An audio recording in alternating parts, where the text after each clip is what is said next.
السلام عليكم ورحمة الله وبركاته. الحمد لله رب العالمين والصلاة والسلام على رسول الله وعلى آله وصحبه ومن والاه أما بعد. Ikiwa leo tupo katika kipindi cha mvua, kama tunavyoona, tunataka kutoa somo juu ya masaili ya akida ya imani ya Muislamu. Leo tuko kwenye kipindi cha mvua, neema ya Allah.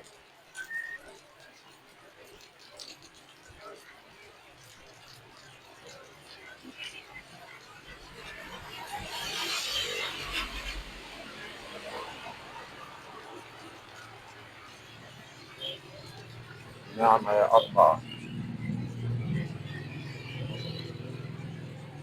Njoo sasa, mtazamaji mpendwa wa channel yetu ya Kauthar TV, kwenye somo letu la leo katika hadithi ya Mtume alayhi salatu wasalam, ambayo Mtume alayhi salatu wasalam, hadithi hii alienda kumuuliza sahaba wake Muadh bin Jabal radhiyallahu anhu.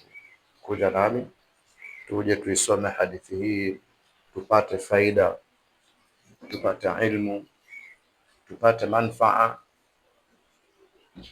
kwa siku yetu hii ya leo.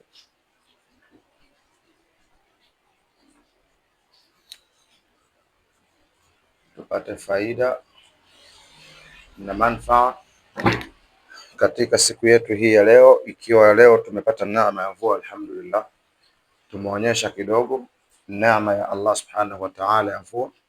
Sasa hebu tuelimike kwa hadithi hii ambayo ni haqqullahi an ibadihi wa haqqul ibadi ala Allah, haki ya Mwenyezi Mungu juu ya waja wake na haki ya waja juu ya Allah subhanahu wa ta'ala. Hadithi ambayo kaipokea Imam Bukhari na Imam Muslim, Allah warahamu wote wawili, katika hadithi ya Muadh bin Jabal radhiyallahu anhu. Mtume alayhi salatu wasalam anasema kumwambia Muadh radhiyallahu anhu, hal tadri ma haqqullahi ala ibadihi, Muadh, je, unajua haki ya Mwenyezi Mungu juu ya waja wake? Muadh anauliza swali hili na Mtume alayhi salatu wasalam, je, unafahamu, je, umeenda kuijua haki ya Mwenyezi Mungu kwa waja wake, ambao hawawaja wanatakiwa kuitenda haki hiyo, wanatakiwa kuitekeleza hiyo haki juu ya Mola wao subhanahu wa ta'ala. Qultu, Muadh anasema, nikasema Allahu wa rasuluhu a'lam, Mwenyezi Mungu na mtume wake ndio ambao wanajua zaidi, ndio wanafahamu. Qala, mtume akasema, haqqullah, haki ya Mwenyezi Mungu, ala ibadihi, juu ya waja wake, kwamba waja hao, binadamu hao au viumbe hivyo viweze kutekeleza haki hiyo ambayo inamhusu Allah subhanahu wa ta'ala peke yake. Ayabuduhu, ni kwamba haki yenyewe ni kwamba hivyo viumbe au wanadamu au waja wake Allah subhanahu wa ta'ala, haki wanotakiwa kuitekeleza, ayabuduhu, ni kwamba wamwabudu Allah jalla jalaluhu, wala yushriku bihi shay'a, wala wasimshirikishe Allah kwa chochote. Jukumu kubwa ambalo ni wajibu wa viumbe vote katika waja wa Mwenyezi Mungu subhanahu wa ta'ala, jukumu lao kubwa ni kwamba wao wawe tayari kumwabudu Mwenyezi Mungu subhanahu wa ta'ala, wala wasimshirikishe Allah na chochote katika ibada yake. Anasema wa'budu Allaha wala tushriku bihi shay'a, katika Qur'an, na muabuduni Mwenyezi Mungu subhanahu na wala msimshirikishe na kitu chochote.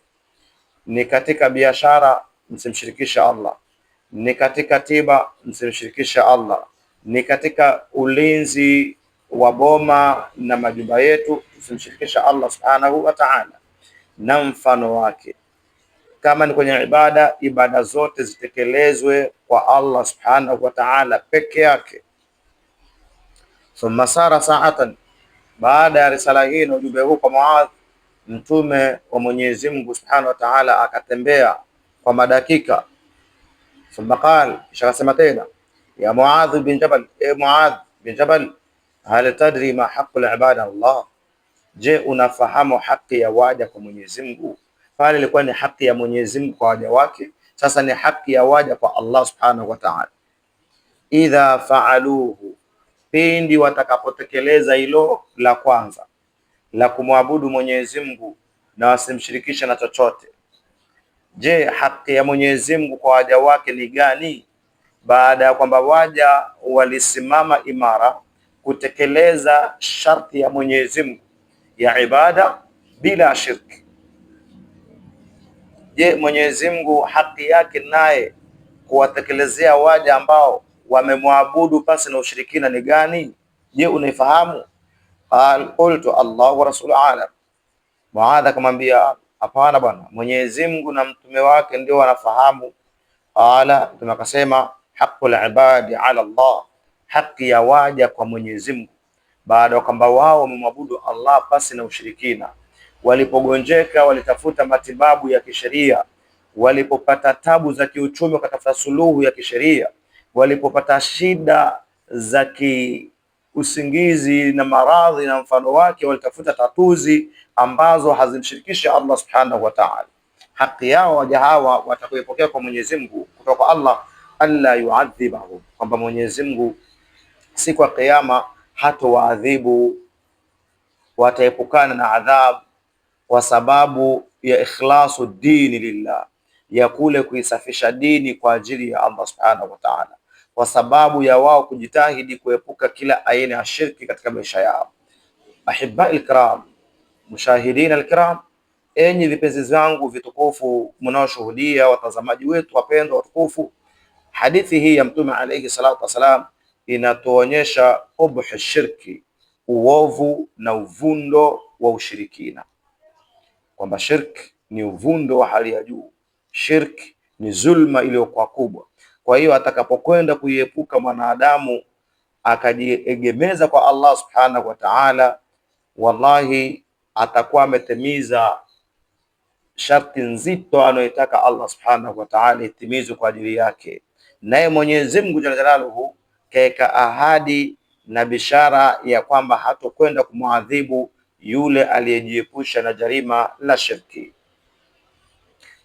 Kufikia hapa, ujumbe huu mfupi mzito ambao ni kisimamo cha la ilaha illa Allah, la ilaha illa Allah, ufike kwa ndugu zangu watazamaji wa channel yetu pendwa Kauthar TV, na ulete faida katika maisha yetu na ndugu zetu na jamii yetu na shangazi zetu na kila mmoja wetu, kwamba sote tujitahidi tusimshirikisha Allah subhanahu wa ta'ala, bali tumwabudu Allah peke yake bila shirki, kama anavyosema Allah subhanahu wa ta'ala, inna shirka la dhulmun adhim, hakika ya ushirikina ni zulma kubwa, ni dhulma nzito, haina kifani, haina mfano wake.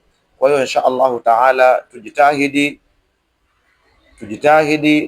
tujitahidi kuepuka shirki bijamii anwa'iha, kwa sampuli zake zote za ushirikina, kama ni kwenye ibada, kama ni kwenye afya, kama ni kwenye majukumu ya kiuchumi, kama ni kwenye mazingira ya nguvu na ulinzi, yote tujiepushe na ushirikina, tumwegemea Allah subhanahu wa ta'ala, tumwabudu Allah jalla jalaluhu pasi na kumshirikisha yeye, ili tupate ofa hii ya kutoadhibiwa siku ya hesabu. Allah tubariki, atupe afya. For more information, wasiliana nasi. Kwa matatizo yako yaliyokusibu ya kishirikina, ya kiuchawi na kijicho na hasad, utasaidika kwa visomo na dua. Assalamu alaikum wa rahmatullahi wa barakatuh.